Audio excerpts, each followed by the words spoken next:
Hi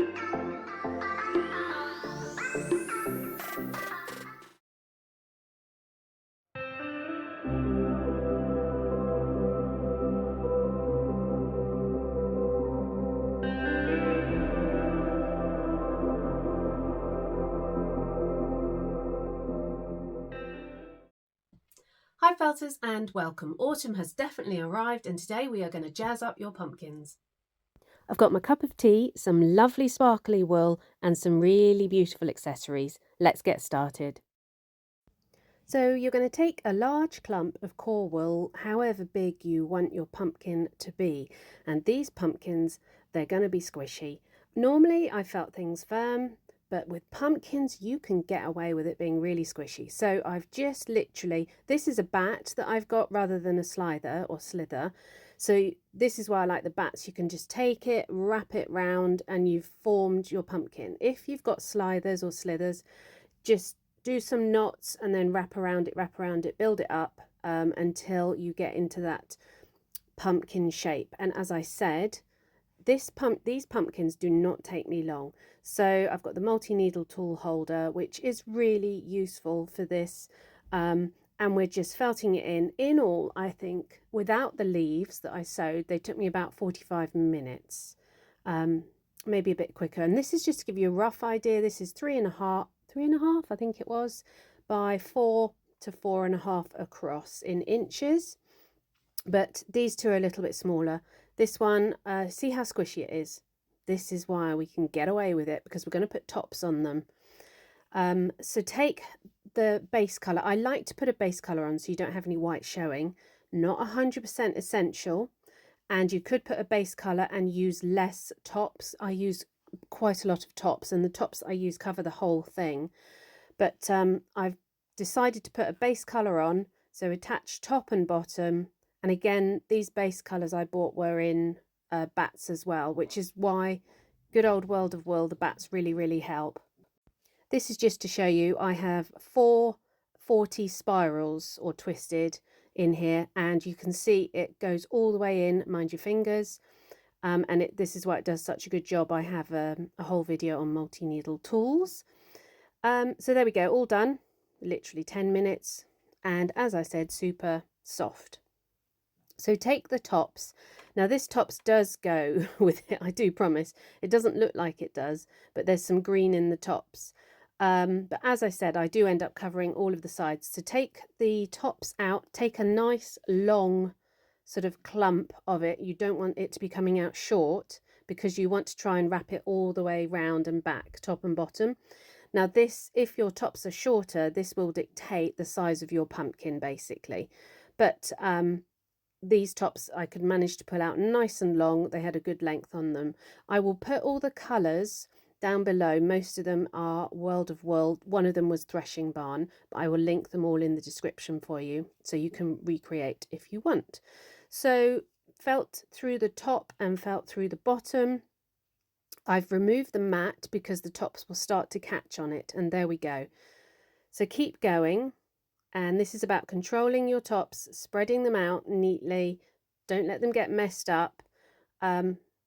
These will look really good on display if you're going to craft fairs or anything like that. I was thinking of putting them in the shop that I sell my items, but don't want people touching them too much. That's the only thing. If they're on display in your house, that's perfect. They will look really good, but you really don't want lots of little fingers touching these.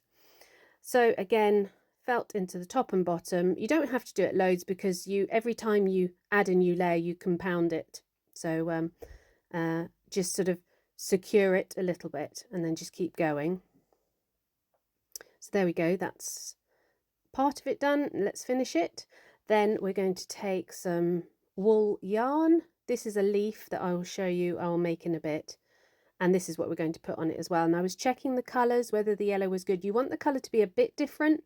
Basically it can sink a little bit because it's so soft, but this is a really quick cheat and a really easy way to get your pumpkin effect. So I do two. I do the first one, we go round at right angles just like that. I then take a needle and I do just felt the top and bottom just to make sure it stays. You see how sometimes it can sink in, so do not pull it tight, very loose knot in it. And then I just give it a little felt top and bottom, and then do exactly the same, and you've got your 8 sections, or however many sections you want to do, but I think that 8's absolutely perfect. You don't need any more than that. And then I did sort of triple knot it here just to make sure it stayed, and then again felt it in. So there we go, looking all smooth, super easy at this stage. So this is just to show you the leaf that I did. So I took the pattern I wanted, it folded it inside out. I did go on a sewing course when I first moved to Yorkshire, so I did do a little bit of sewing, so I do enjoy it, but it's not my thing. But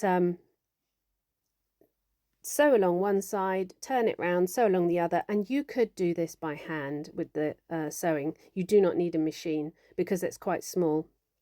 Then once you've sewn it, trim off the excess material so that when you turn it inside out, it's going to be nice and small and easier to turn inside out. And then if anyone's done bias binding themselves, they'll know what this is like. So honestly, turn it inside out, push it all into itself, and then it will come out eventually. And I use a pencil or a pair of scissors, and we just sort of poke it out into shape, making sure you get the tip of the leaf. So there's that. And then we're just going to turn these bits under, and then I sew all the way around the outside just to give it a nice frame. And I got this material at Aldi. I think I showed you in my studio vlog. So it's quite a good material, but there we go. That's the leaf all done, nice and easy. And I'm going to sew the leaf onto the wool yarn. So as I said, it's going to be secure, but it definitely wouldn't be secure enough to be having lots of people handling it. It's the same with most things. It's going to stay on. It's not going to be a problem.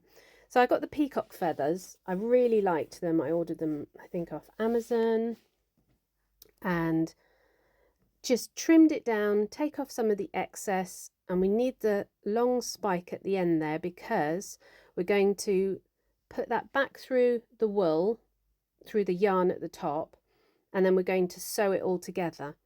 You can try and make a hole and put the peacock feather in, but it's then going to be sticking upright, and I'd played around with the cream sparkly pumpkin, and the leaf was sticking up and it just looked all a bit funny. So I wanted the leaf, or the feather, sorry, to lie flat. I wanted both of them to be lying flat because I think it just looked a little bit odd sticking upright in the end.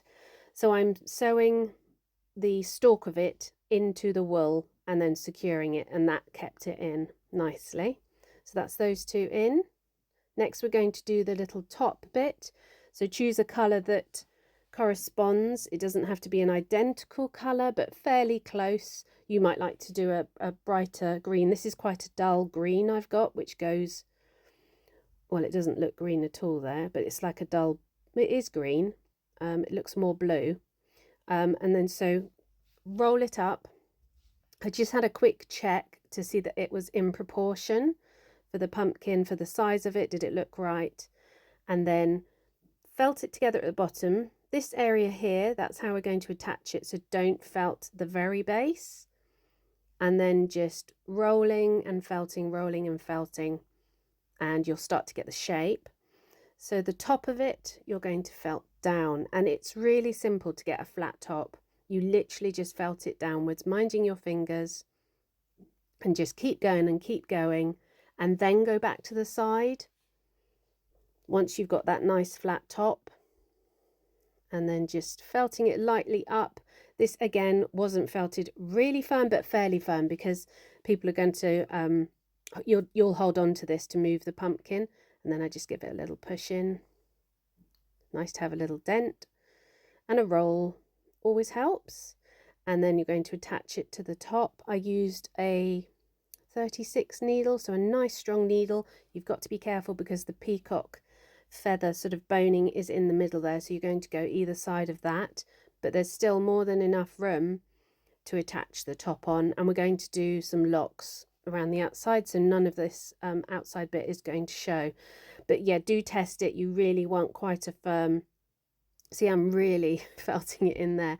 You want it to be attached because, as I said, that's how you can pick it up and not damage the rest of the pumpkin. And then I'm just going to do some locks, and these are the locks I got at Yarndale. So you can make your own locks or your own curly wool. I will link the video at the end, which is a really simple pumpkin, and it shows you how to do your own locks. So cut off the locks, keeping a little end bit to them, and then we're going to turn them upside down. Felt that end bit in, it was a little bit too big, that end bit. So felt that in, again being careful of that peacock feather. And they didn't take, you know, didn't need too much felting to attach them. So felt sort of about 1/2 inch in,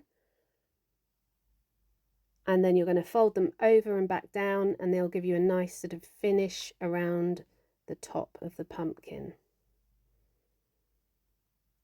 Really super, really easy to do. And then we're going to do one more, and then 2 on the other side. You could do more, you could do less, you could do multicolored, you know, there's so many options with these. And I did beads on some of the other pumpkins because I had some beads hanging around, so I looked online at bead tutorials. This is just to show you. I used a fox colour from World of Wool for this base for this one. Then I put the Threshing Barn Old Barn Door, I think it's called. I love it. It had no sparkle, so I had a bit of orange sparkle, so I just attached my own sort of tiny bit of sparkle. Then I used quite an unusual coloured wool. Again, you know, you could go mad. There's so many variations you could do. And then little knot, all done. Green stem, attach that. It was, again, this is more pumpkin colours. It goes quite nicely. Nice big needle there to attach it. And then I used the same colour locks. They seem to work very well for this. And I had some leaves in a different colour, and then I did the other cream one. So there we go. Really easy. Just glam up your pumpkins and give it a go. They would look great as a display. You can see the colour difference when I go onto the chair. It's so funny with the lighting in the room, but there we go. I hope you've enjoyed them. I am going to be doing another pumpkin video next week because I'm really into them at the moment. But here's a couple of pumpkin videos for you to look at. Please do subscribe and like the video, and see you soon. Take care.